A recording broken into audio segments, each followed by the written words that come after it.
Welcome one and all to this 11th episode of D&D Series 3. No, Season 3. Oh boy. My name is Mike. And my name is Zoe. And we got there.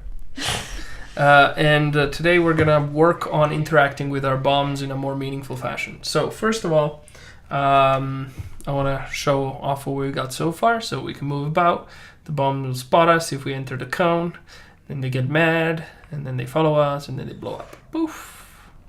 And then there's stuff. Anyway, so here this bomb is interesting because it can't see us through the wall. And this means we can sneak by like that and it'll not notice us. I think we should use this as a mechanic. So we should start the game with no abilities and no ability to pick up the bombs, for example. Yeah. And then we enter this room, for instance, and here we're going to find the pickup that gives us the ability to pick up a bomb. Right? Now, we'll do this whenever we'll do it, but we're going to now assume that you have that ability right away and just work on that. So that when you go behind a bomb, oh boy, ow. Oh, wait. Oh, hello. Boom. Wall. And you didn't even hurt me. Haha. Oh, the bombs are spawning. Oh dear. You have gotten caught, problem. but it got Right, blown. so the deal is, let's now sneak by. There's two of them. Wait, So that's okay, here we harder. go. And now we'll be able to pick it up from behind like this. And push it. So when we're close enough, we'll be able to actually literally pick it up and carry it. Okay, that's the idea. So then we can throw it somewhere to cause damage. Alright, so let's get started on working on this. Code. It's the first thing we need. Now there should be some default inputs in Unity as well. Edit project settings. Huh? Sure, we haven't done TextMesh Pro yet, but let's import the TMP Essentials. That's going to be necessary anyway. I didn't know about this. Apparently, if you don't have TM Pro already installed or whatever, whatever. Done. Now we have the TextMesh Pro settings too. Input. And here are all the inputs that we've got. Horizontal and vertical we're already controlling using the stick or WASD. Now fire 1. This one is joystick button 0. I believe that's A, but I'm not sure. We're going to assume that's A and hope it's A, right? We'll see. So anyway, fire 1. That's what we need to remember for now. We can change those names, by the way, as much as we like. So fire 1. We need to go and check if we're close enough to the enemy bomb. So how should we do that? There should be some kind of... So our A button is going to be our contextual button. Do you know what that means? No. What does context mean? Well, the one we're gonna... I don't know. Okay, so context is the idea of something that's relevant to something else. Okay, that's too vague. Suppose, for instance, you're close to a box. Mm-hmm. And I say, do something to that box. What would you do? Pick it up, I guess. Pick it up, right? So I'm just giving you vague information. Mm-hmm. And within that information and the idea of the box, you make a decision. Or an assumption, if you will. Okay? This scenario with the box and your idea is a context. Okay. Basically. So within the context of you in front of a box, one idea would be picking it up. Another idea could be pushing it. Mm-hmm. Right? So in the case of the bomb, if you're close to the bomb, for instance, with a contextual button, you could hop on it and stomp it. Or you can Pick it up. use your sword to kill it. Well, that wouldn't be contextual. That would be the attack button. Yeah. Right? But with the context button, we pick up the bomb. You don't want to attack the bomb, because if you do, it's going to blow up in your face. Yeah. Right? So you want to pick up the bomb with a contextual button. It's very difficult to explain the concept of context to a child. I don't know that I can define it for myself, frankly. So anyway, one thing that we're going to do is we're going to check the overlap sphere while we are in context. But there's more than that. It's not just overlap sphere. What if we're staring in a different direction? Suppose the box is behind you and you're staring forward and you don't see the box. You press A. Should you pick up the box? No. Right. So in that case, what we need to do Is make the guy have vision con. That's right. Well done. We need our little fella having a vision cone. Can pretty much just copy the code. Yes, but it's also a matter of objects. Yeah. So the Vision enemies... cone should be where it holds the sword. Yeah, so I agree. Copy. So you can copy the entire vision cone. Unfortunately, you have to do this in the new prefab system. It's quite uncomfortable. You can still drag the prefabs onto the ground, I suppose, and do it that way, but whatever. So structure, I don't remember if it's inside structure, but I think so. So there's the sword holder here. We are actually going to paste the vision cone, and then we're going to put the sword into the vision cone. That makes a lot more sense. Yeah. Which means putting it into the player itself, I guess. So... I mean, like, you would have to bring it backward. Wait a moment, this Into is not even in the structure. That's a bit weird. I thought I told it to go there.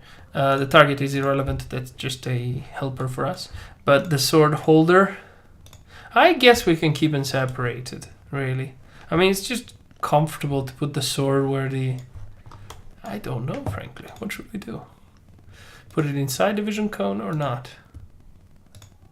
I think we should apply the same rotation to the vision cone and the sword handle. Oh, plus the vision cone is... Oh, we don't need anything because we rotate the body, don't we? No, we rotate the sword. See, that's the interesting part. I don't know. Let's test. I literally don't know. Oh, it's not visible at all. That's probably because there's a script on the vision cone. Yes, the awareness module. So let's turn off the awareness module. So we're going to get the vision cone. No, we turn the body. So we're fine. Yeah. And so the vision cone turns as well. Yes. So the vision cone will work just fine. Okay. Now let's turn on the awareness module. And a few things we're going to have to do with this. So where's our player? There's our player. Yeah. Now, just like our enemy, right? We need to have a connection with our awareness module, like this. So you can copy this. Sorry. That's fine. And you can paste it right here. Save. Then you can copy this and you can paste it right here. But we're gonna make it a bit more efficient. Copy structure, paste it here, and let's remove the text structure from here. Save. Okay, so awareness module, that's good. Now let's see what the enemy bomb is doing. It should set up the awareness module like this. Copy. And let's do it in start for now. Paste. Save. Okay, so now detection distance doesn't exist as a variable. Now, this shouldn't be a detection distance. This should be an action distance, right? Because our awareness module here is acting as a contextual interaction of sorts, right? So we're going to say serialized field. You need a square bracket. Yeah.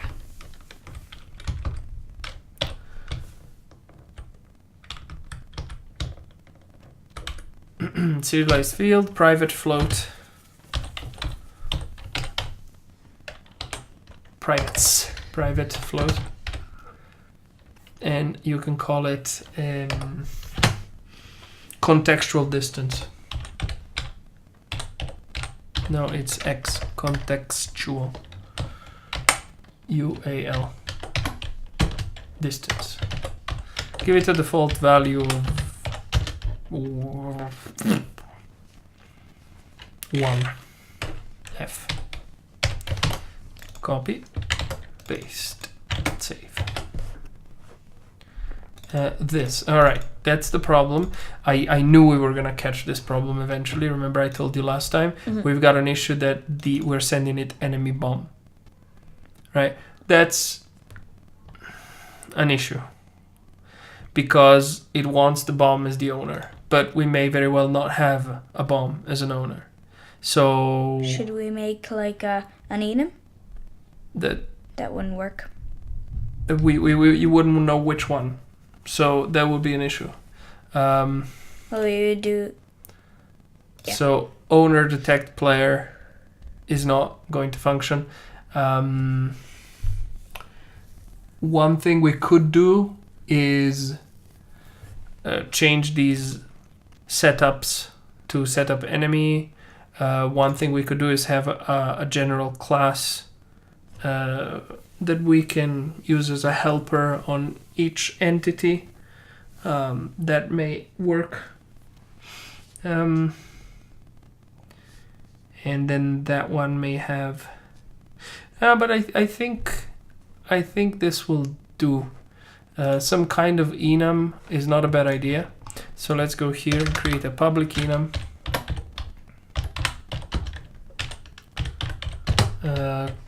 Character type.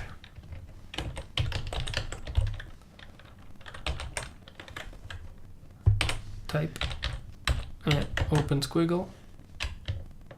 Hit enter twice, close it, save. Okay, so we're gonna start with none equals -1, and then we're gonna go to player, comma, enemy bomb. Bomb. Save. So we're gonna send character type to the awareness module, and a game object instead of this. So change this to game object.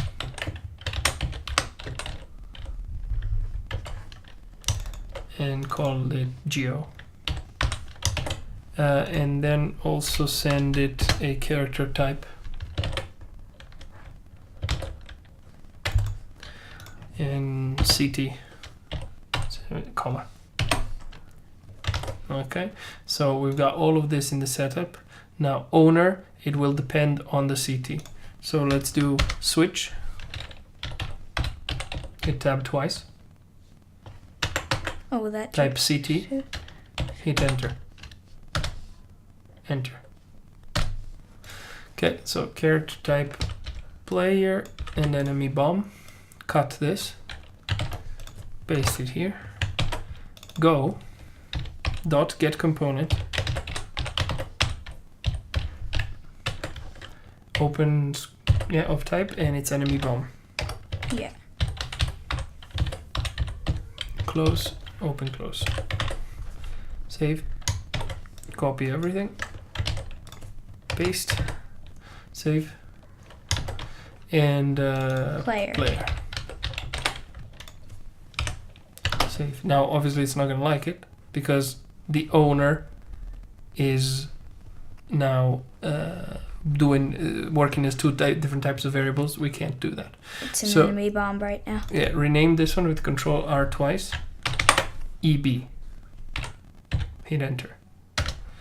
And then here you go, private player. No type, player.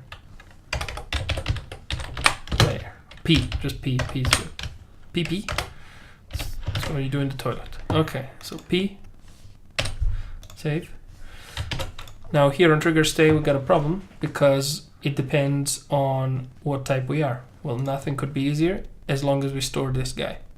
Okay, so private character type.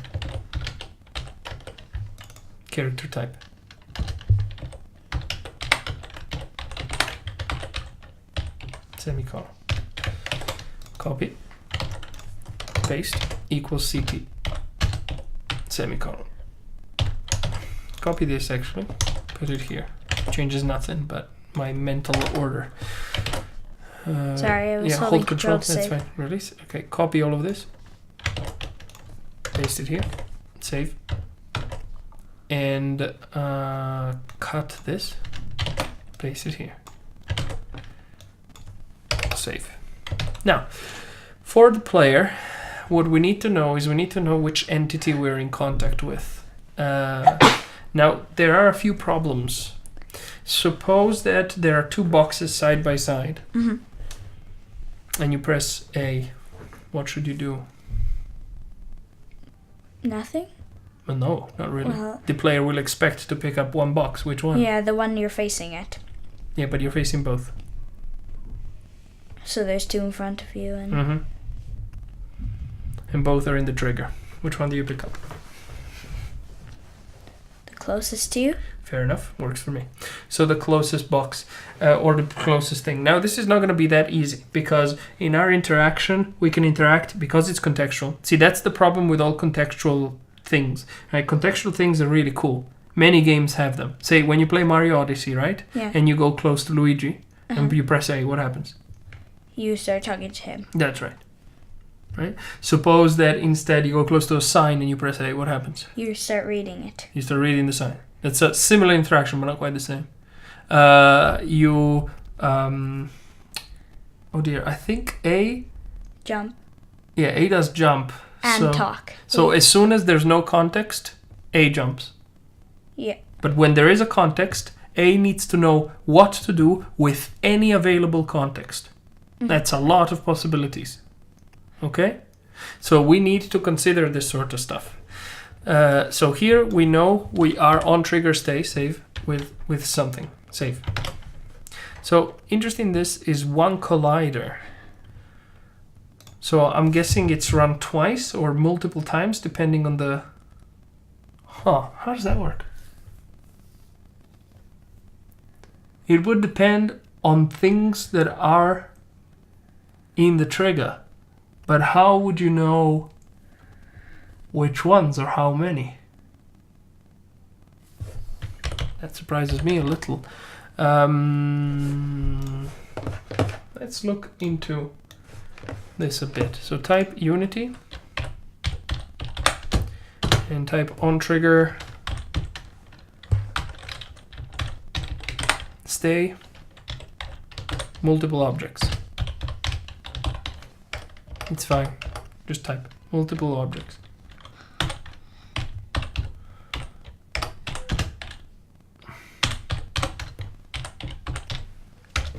Okay, let's take a look. Affecting multiple objects on a trigger. I have a sphere collider as a trigger. I want to give him the object inside of a variable in the script affected. My script only affects one object. What do I need to change? Your target's variable is actually able to store only a single target at the moment, and you are replacing its contents, your target, each time on trigger stay is executed. The same is also true for the stats variable. Try to change the type of your target's variable from game object to something like system collection generic list. So a list of game objects. So on trigger stay, collider other. So yeah, I think we're gonna get multiple calls. Targets add. Yeah, so that's interesting.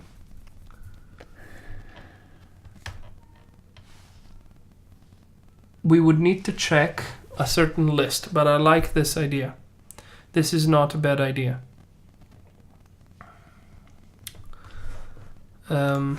So we would have a list of game objects that we can keep track of, and then we do something with them. I'm thinking whether we should still have some kind of entity type or object type enum that exists in a single tiny little script that acts as some kind of ID, just like what we have in the tiles, so that we can go and search for that.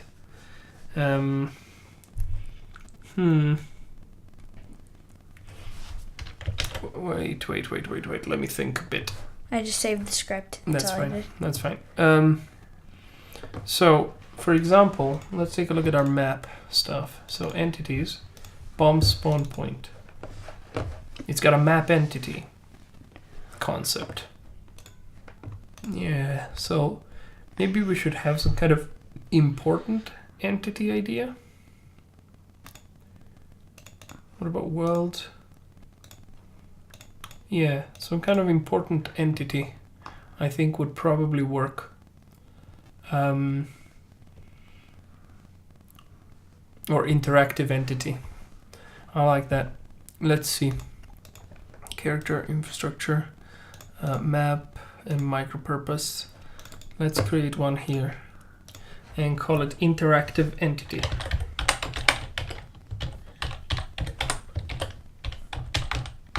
Hit enter. Okay, so interactive entities can be either in the map or among the enemies. But say, for example, enemy bomb would definitely have an interactive entity.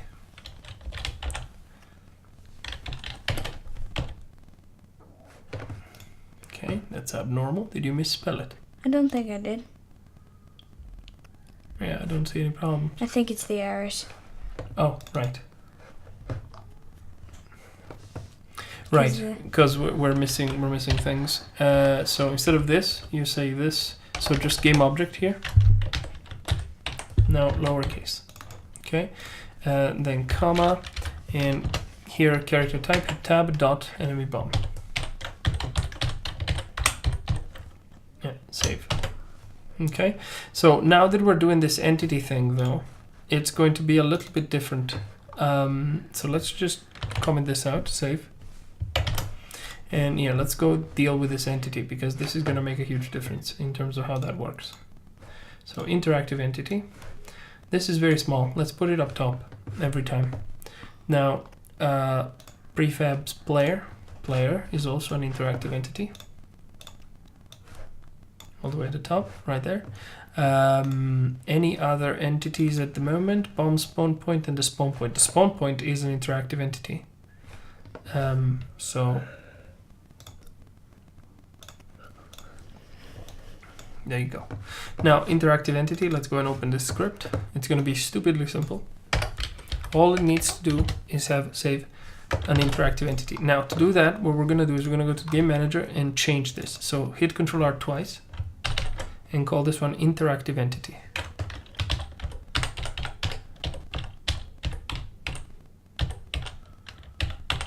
Hit enter. Save. So we got player and enemy bomb for now. That's fine. Okay. Now, copy this. Public. Space. Paste. Interactive entity.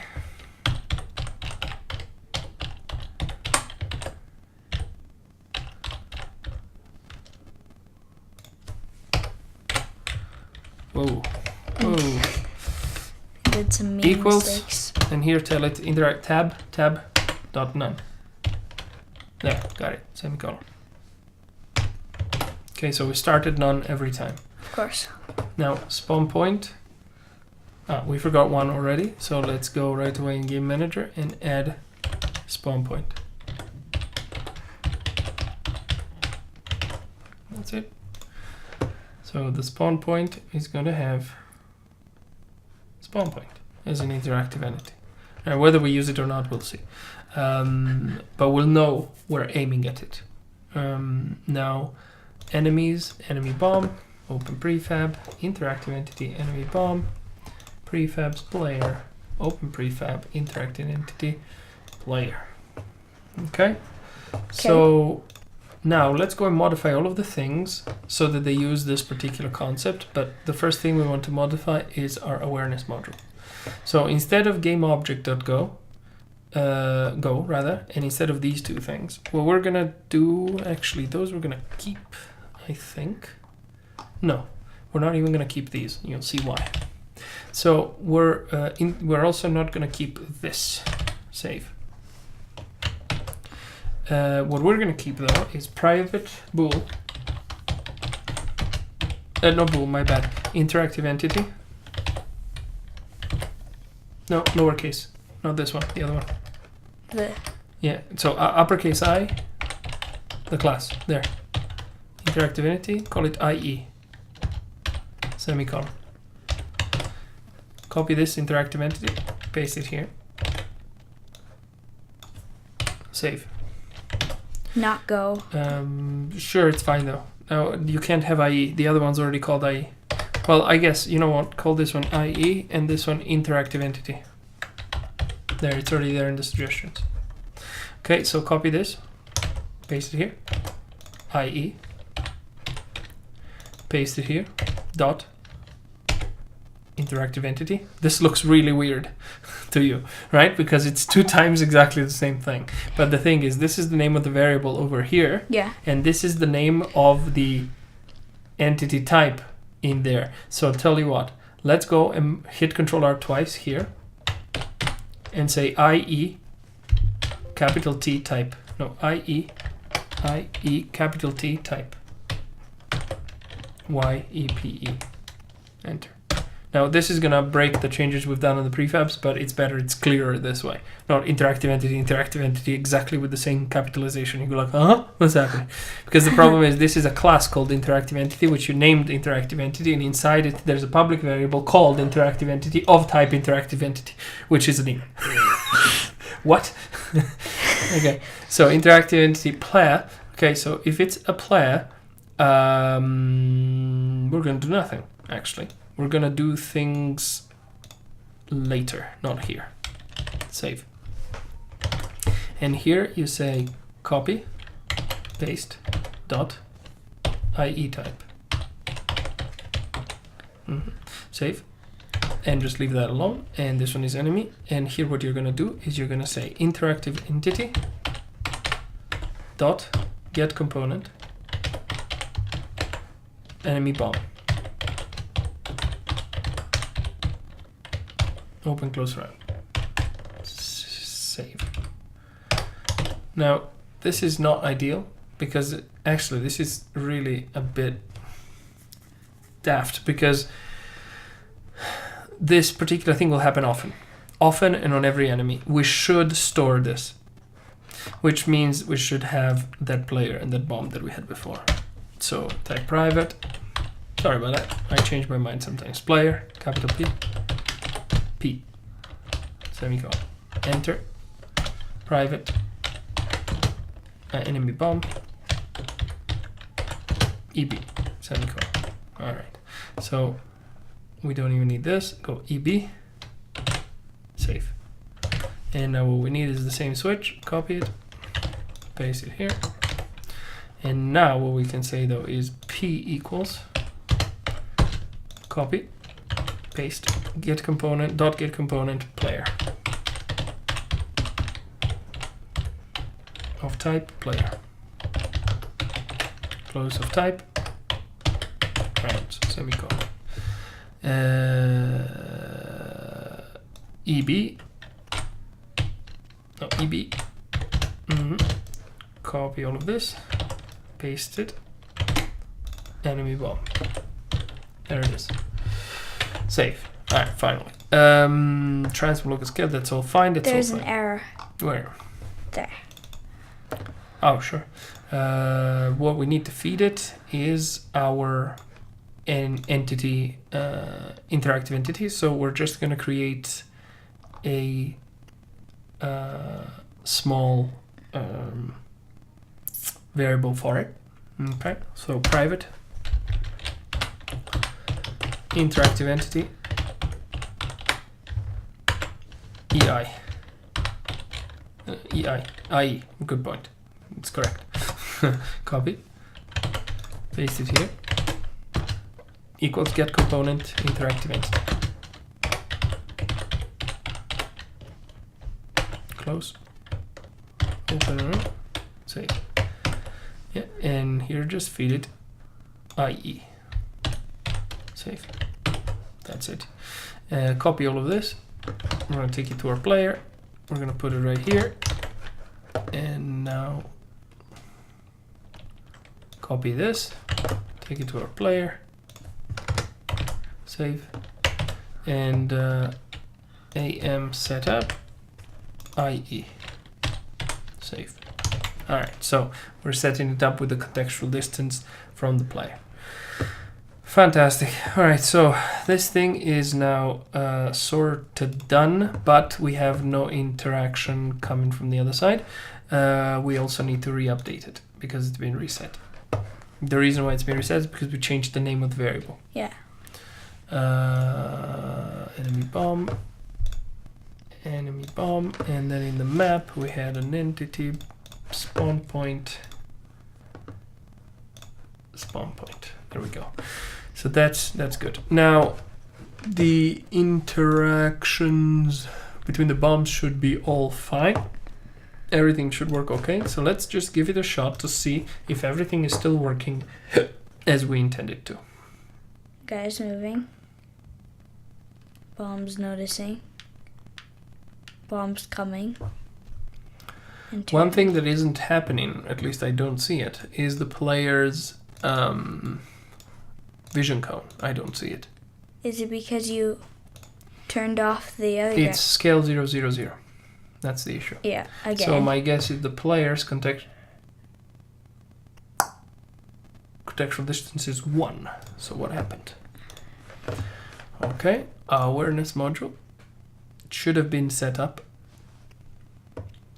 Should have received the size. Size 1. For some reason, it's 0. Let's take a look. So, vision cone 1, 1, 1. That's it. Theoretically, it's receiving 1, 1, 1. Yeah. Transform local scale. 2, 3, 1, 1, 1. What was the problem? Debug.log size. What did you ask? I forgot. Yeah, here we go. That's good. So now we'll see every. Maybe what was the problem for last time's vision cones not being seen? No, it's not with scene. It's actually smaller. So 7.5 is probably on the bombs. There's 3 of them, and 1 is on the player. So for some reason, the vision cone is vanishing, and I don't know that I understand why. Yeah, see, it's 0, 0, 0. That's very strange. Very strange indeed. Why is it 0, 0, 0? I don't know. By the way, this one's called enemy awareness. We need a new layer. Call this one player awareness.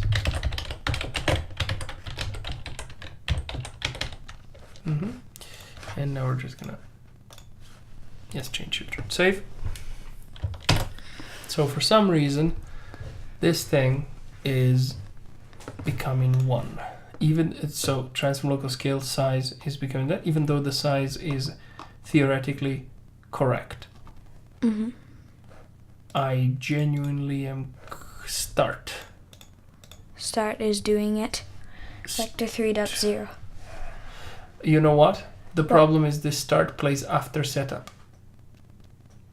Yeah, you should just not have a start, basically. Save. That explains everything. We'll be fine now. Okay. Now let's test and see. Now I'm sure. There it is. There's your little vision cone, right? Which isn't really a cone, right? But what you can do with it is there. Oy. You made contact. Yeah, but that didn't happen before. I think that's got to do with Behind it. last time we used to walk directly into it and it was happy. So I'm gonna try and steer the wrong way now. Yeah, see? It's our vision cone. Yeah. Our vision. You got killed. Yeah, no, I am fine. Whatever. But the vision cone seems to apparently. It makes the bombs notice you. Yeah. Looks that way. That's interesting. Okay. So on trigger, stay. EB aggressive, EB detect play. Oh, wait. There's a few things here. I bet you there is a problem in the project settings in the physics because we're stupid. So. What's cloth intercollision? The cloth can collide with other cloth. What's cloth though? It's a type of collider that simulates the way a piece of cloth would behave. Oh.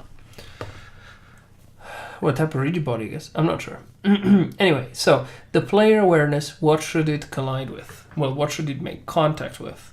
And what it should make contact with is some kind of, the enemy for sure. Yeah. But I think we should have something on the interaction, something for interactions. So we're going to create yet another layer, okay, right here, which we're going to call this one interactions.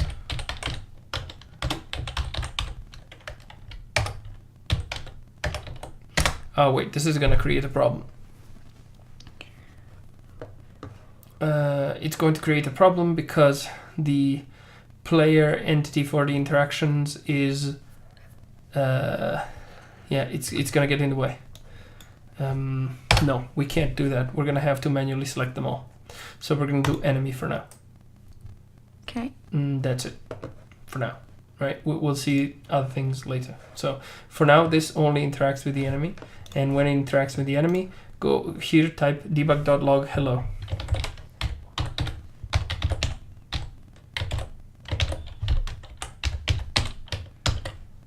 Yeah, save. Okay. Now let's see if when we interact we get a hello. Yeah. Hello. Uh-oh. Boom. Don't care, buddy. And I can walk now without Oof, that was kind of dodgy. It was a bit too easy to notice me. Like from the absolute edges. We're gonna give it a little bit of time. That's something we'll worry about later. There, but I can definitely pick him up now, right? I'm in the hello area. You're not gonna catch me. I'm gonna run away, and you're gonna smack into the wall. Or before. There you go. Okay, so that's good. So debug log hello. Now what we can do is we can. Why is Unity flashing orange? Not sure. Save. So what we need to do is we need to add this entity to a list in the player. The player should have a list of interactives that it can interact with. Yeah. So what we'll do is right here you go private list of type interactive entity, close, tab, close, space, list underscore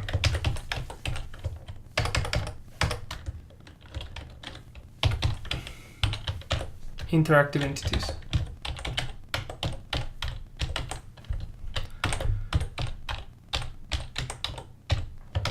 That's not very clear.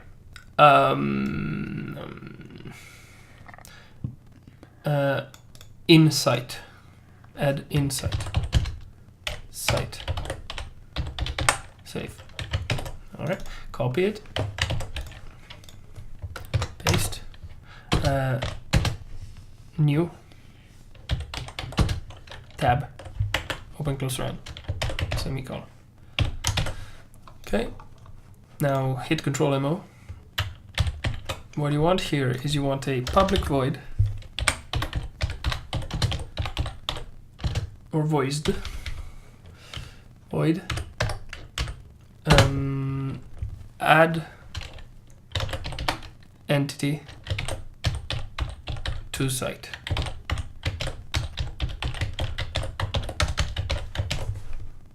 Open around, not a 9.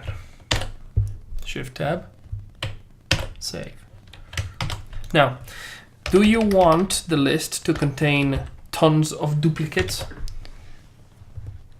Suppose no. I'm seeing this bottle, right? Next frame I see it again. Should it be another entity? No. No, it shouldn't be. It should check if the entity already exists. Yeah. Right? And we also need to request something. What? A interactive entity. Copy, paste, and call it IE. Careful. No, don't. So many. Control R twice. Interactive entity.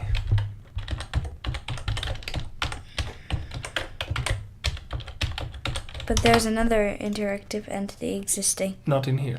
Good point. So IE. What we'll do is we will check if that list exists. So we're going to say if open round list underscore dot contains open round IE, close, close again, open a squiggle, hit enter twice, put an exclamation mark here. So if the list does not contain, save. Wait a moment, I want to check something. Keyboard, please. Unity operation order should be called that. There you go. All right, we need to check when on trigger stay happens. That's not text, obviously, it's a picture. Useful, so I can check. So on trigger, anything happens after fixed update, but before update in the cycle. So these are going to occur, all of these are going to occur before we get to update. Okay? So this is important information for us because we're going to have to check if a thing isn't there in the list. It's going to be a problem otherwise. Okay, so that's interesting to know. What we need to do is do it a bit differently. Cut this and put it in the awareness module. Well, then will we have to make Paste. this Save. public static? What? Why? Because then we can call it from the other thing. No, if you have ownership of this, we already have a variable on this other side, AM. That's how we can call it from there if we want to. But anyway, no, that's not what we'll do. What we'll do is we'll have this guy send it to the other side in update. Right? So you go void update. That's it. Enough. You need to look at the screen. Save. Okay, void update. And same switch, copy. Actually, same everything, including if setup. Paste.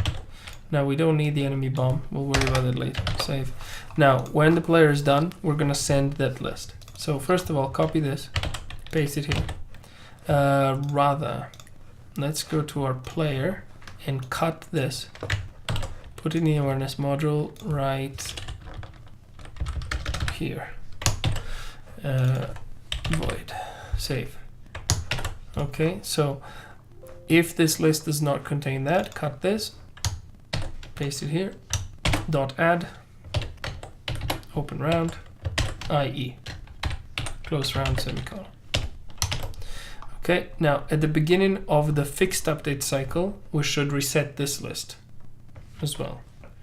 I think. Yeah, probably. I'm a bit afraid, but it only happens on the player, so it shouldn't be a problem. All right, so void fixed update. Tab. Save. Copy all of this. Paste it right here. Save.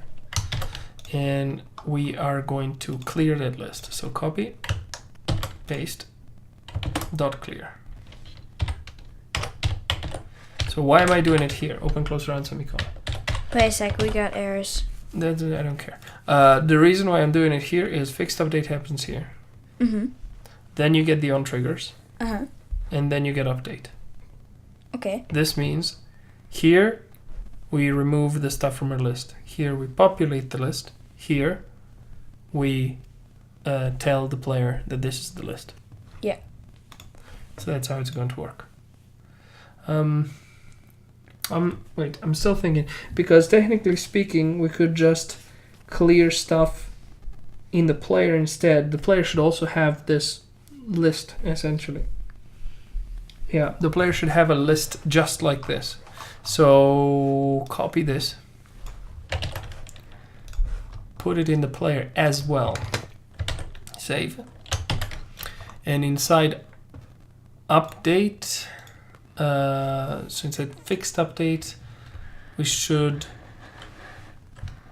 we clear that list as well? It seems awfully complex for no reason. We can get a copy of the list. We could do an array. Yeah, that'll do. I think I'm happy with that. So make an array, remove the list, cap lowercase I, say.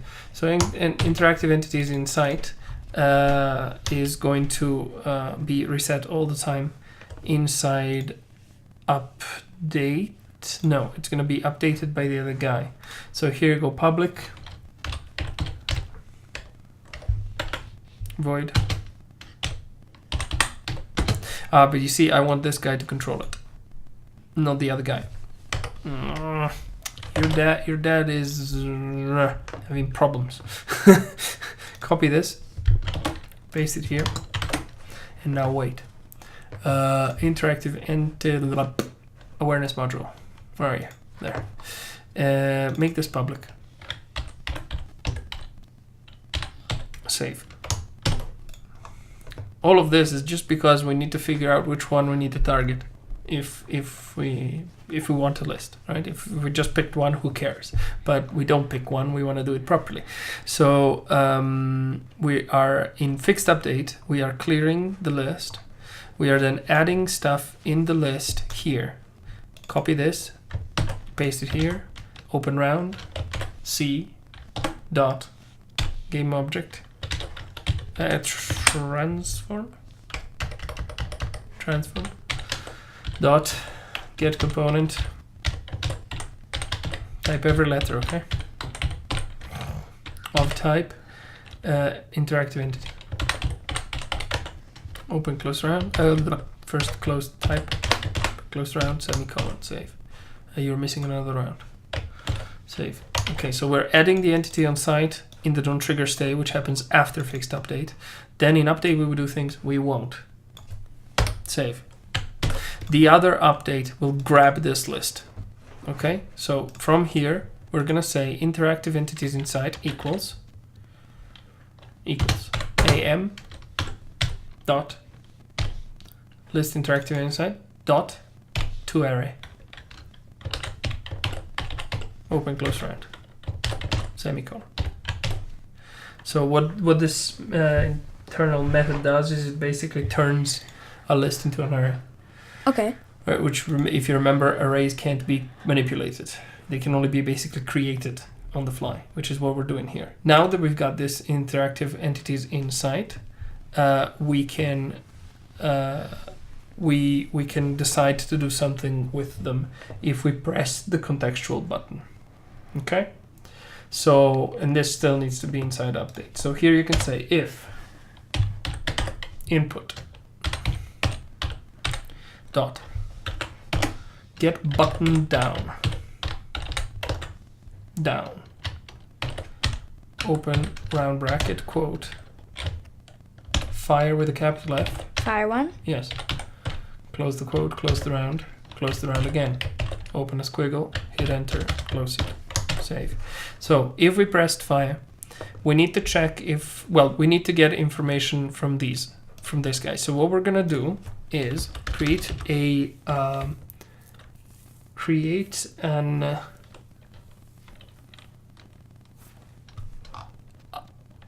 interactive entity here. So go interactive entity, space, get closest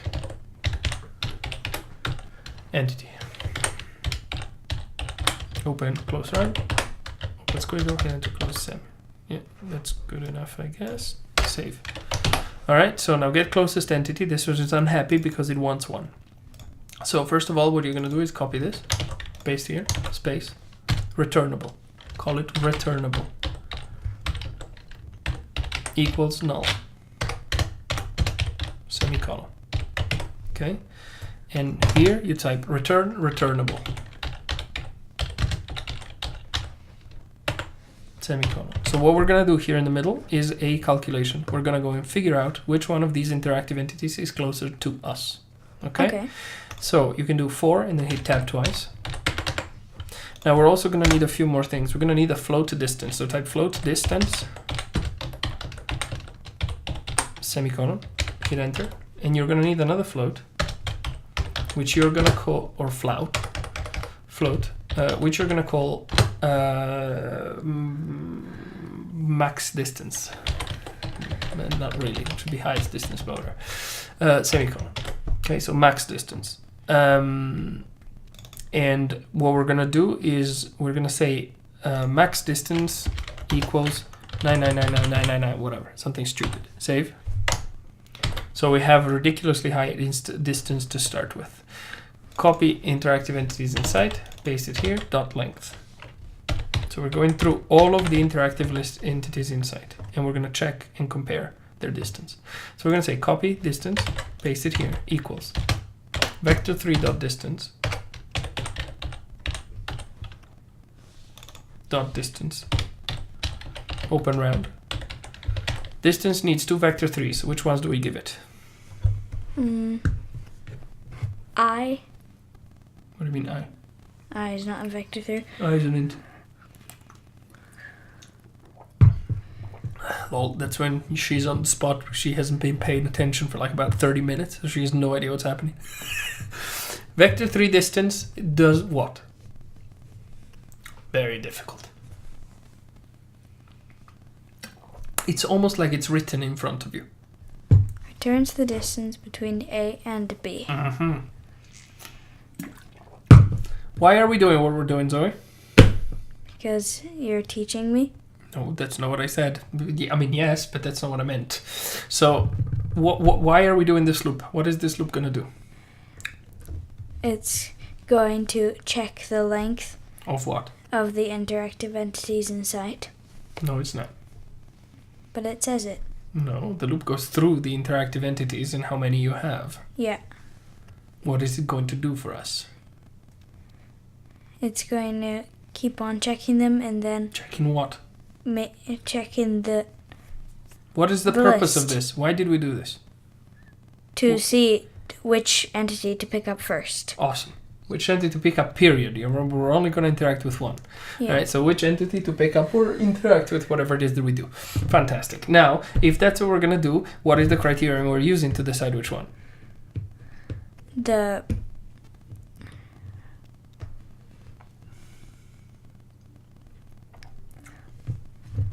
enum.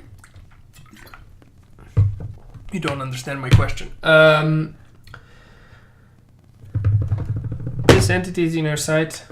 Yeah. This entity is also in your site. If you press A, which one should you interact with? The closest, because that's what we said. Oh, there you go. Your criterion then to select which one you want is the closest. How do we figure out which one is closest? You have to go through every one of them and And? then find the distance. Awesome. That's why we're doing what we're doing. See, if you pay attention, you get it. So it's not my fault if you start drifting off, right? You can't do this every time though. It's getting boring, right? Pay attention. I'd rather work than do this. Okay? Good. Now, this happens about every evening. It goes on tape every evening as well, which is great. It's like airing your dirty laundry to YouTube. Okay, so you go through each and every one of these interactive entities inside, no matter how many you have. If you have 0, what's going to happen? You're going to skip out of here, right? Now, distance. We need to compare 2 vector 3s, right? 2 positions. Which positions? To know the distance of. The start and the end. One. Which one is the start? Which one is the end? 0 and then. What are you talking about? I asked you before, here's this and here's this. You said I would pick up this because but it's how do we closest. get- Closest to what? To Jesus. To I. Yeah, to me, not to I. To you person, not to I integer. Yes, closest to you person. And you person in the player is what? This. No, this would be the script. The player script does not contain information for position, does it? What contains information for position? P.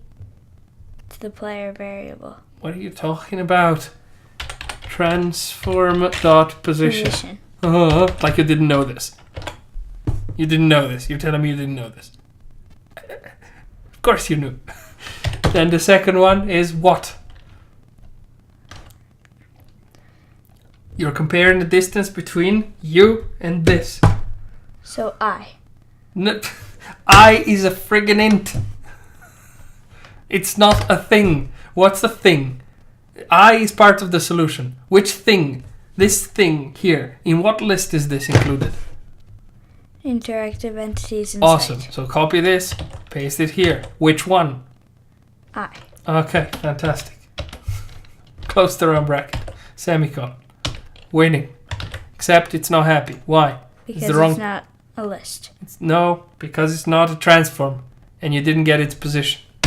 Transform dot position. Oh, my patience. There's no way you did not know this. You know this.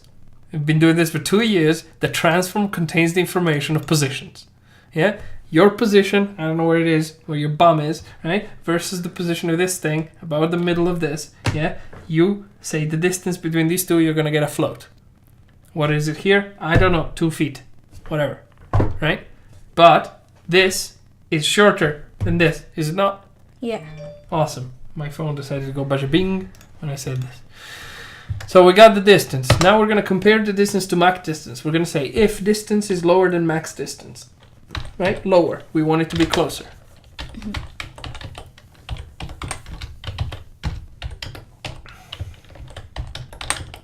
Close round. Open squiggle. Enter. Save. Alright, now in this loop we're now checking that the distance is lower than the max distance. If it is, that means we have a new lower distance, correct? Yeah. So we're going to say copy max distance, paste it here, equals distance.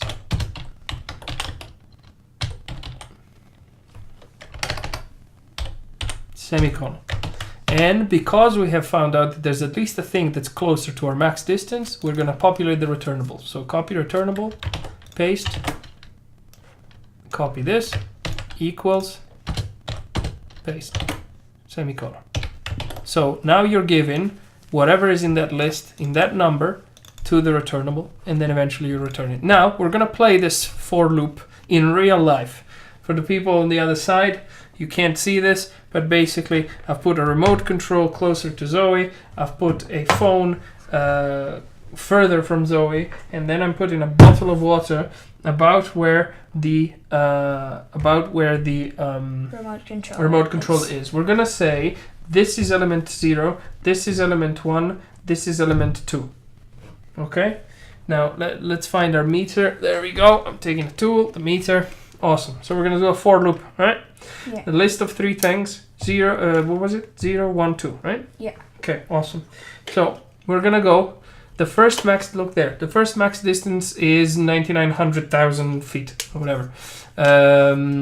We don't particularly. Let's go with centimeters actually because they make sense as opposed to inches, which are stupid. So for int I. For the length of the thing, okay? Yeah. Awesome. So distance equals vector through distance transformed opposition. That will be your silly head, and we go all the way to the first element. That is 79 centimeters. Okay? Is it lower than 900,000 centimeters? Yes. Yes. So the new returnable becomes the phone. Yeah. Second element. New distance. 64 centimeters. Is it lower than 79 centimeters? Yes. Yes. This So becomes this is the new returnable. Meter. 52 centimeters. Is the bottle closer than the other one? Yes. Yes. So So this it's the new becomes the new returnable. Change. We're going to change the scenario now. Same order. Okay. And I've put in the bottle a bit further. Ready? Let's restart the loop. Max distance is 99 whatever. 79 centimeters. Lower than 900,000? Yes. Awesome. This one is your new returnable. The new distance is 79 centimeters. Remote, 65 centimeters. Lower than 79? Lower. New returnable. 68. That's higher. That's higher. So not the new returnable. So look at the if here. Because it's higher, doesn't become the new returnable. Yeah. And we keep the previous one. What if the distance were exactly the same? Do we keep the previous one or do we select the new one? We keep the previous. That's right, because this doesn't have an equals after it. Yeah. Right? And that is how it works. All right? Okay, good. We get the bloody returnable. So we've got the returnable. Now here we're gonna say if. Wait, no. We're gonna create an interactive entity on the fly. Copy this. Paste it here, and paste and go IE equals. Not B. It equals get closest entity. Paste. Open close round semicolon. We need to check if it's null. So if IE is not null, exclamation mark equals null. So if it's true that we have a thing we're looking at, Yeah. debug.log. Actually, let's do a debug.break. So stop the code. Open close round semicolon. So it's going to give us a clear example. Also do a debug.log. Yeah, debug.log. Open round ie.name. Close round semicolon. All right, now we can try this out. I saw an error. You did. All right, cut this. Whoop, careful. Cut this. Save. Awareness. It's actually 2 errors because it's missing here.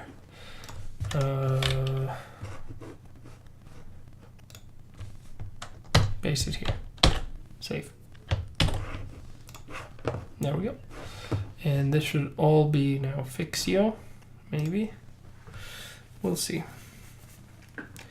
So now I can't do anything. There's nothing in the list.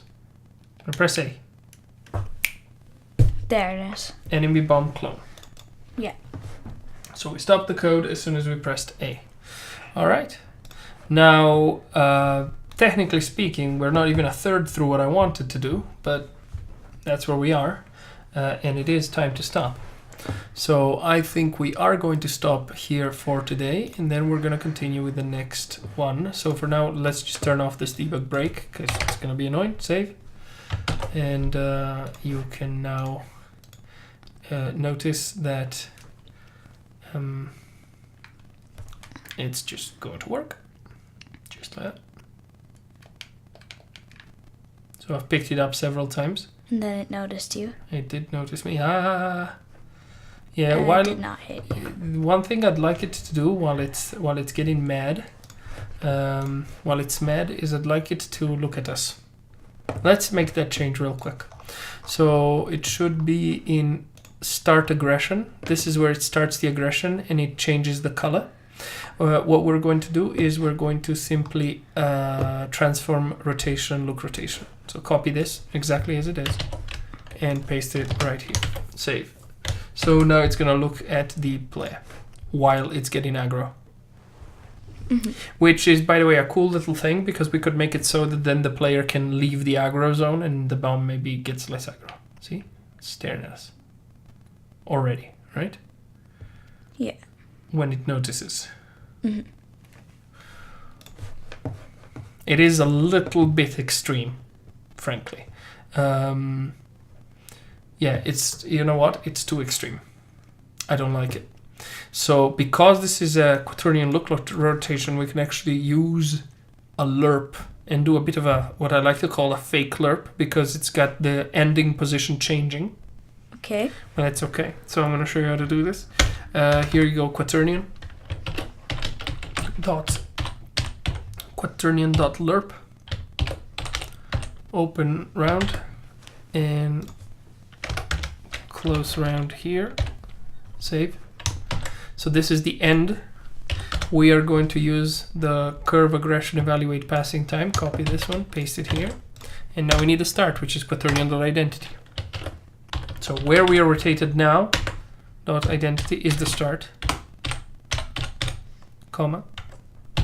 Where we're rotated now is the start. Where we want to be rotated is the end. The reason why I call it a fake lerp is because it's changing. So you've got the start point and the end point changing. It's not really fake. It's just dynamic, I guess. Right? So this one is always different every frame, and this one is also different, assuming the player is moving. Yeah. So let's see how this looks like. It should look a lot smoother. So you'll see now The bomb is there. Oh. You're going, I'm mental! That was strange. I'm a little confused by that.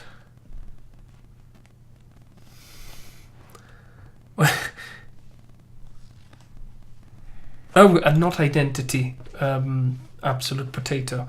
It's transform rotation. Copy this. Entity is 0. That's why it's going like because it's staring up. Say. Yeah. That makes perfect sense. Quaternion identity literally means a rotation of 0, so it would be staring up or something. It doesn't matter, right? The point is, it's not the last one. This is the last one. There. Now it's much smoother. You see that? So Yeah. we're like whoop and there. So we can make it so that if you exit the vision cone in time, then the bomb sort of chills out. We could do that. Yeah. Oh, there. And it could chill out now. Yeah.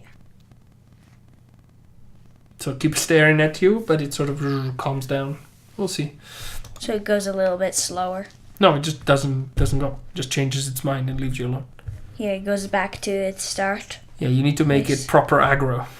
But I'm not sure. This could be a good or bad idea. I'm not sure. There's a game I really like called Shadow. Shadow is the show of the Shogun, I believe. Oh. Shadow Blades. No. Shadow Tactics. Oh dear. Shadow Tactics, Blades of the Shogun. Something like that. All the words. I got it all wrong, right? And the way they do it is Shadow Tactics Gameplay Awareness Cone. I really like the way they do it.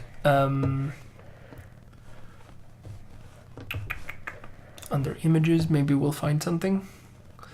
I want when one starts getting aggro, but there's no good example here. I think, well, not one that's immediately visible. But there, I'll show you. So here you see they have a vision cone. This one goes left and right because the character sort of head is turning, and this part sort of goes grayed out because there's an obstacle in between, but they can still see at chest height, but they cannot see if you're crouched here, right? That's not what matters to me. What matters to me now is, suppose you were here on the roof, the guy would see you, right? So another version of the same cone, just yellow, would start sort of piling up until it reaches you. So basically they have a certain amount of waiting time before you get discovered. And when you get, and if you manage to escape in time, or say in this particular case, even just crouching would be enough, then he wouldn't see you anymore, go like, oh, I guess it was nothing, sort of thing. Yeah. But if the yellow thing hits you, boom. You get goes, shot. He goes aggressive. He goes mad. All right. Well, thanks very much for watching. This video will be on YouTube as of tomorrow. So goodbye to the YouTube crowd. Bye-bye. Bye.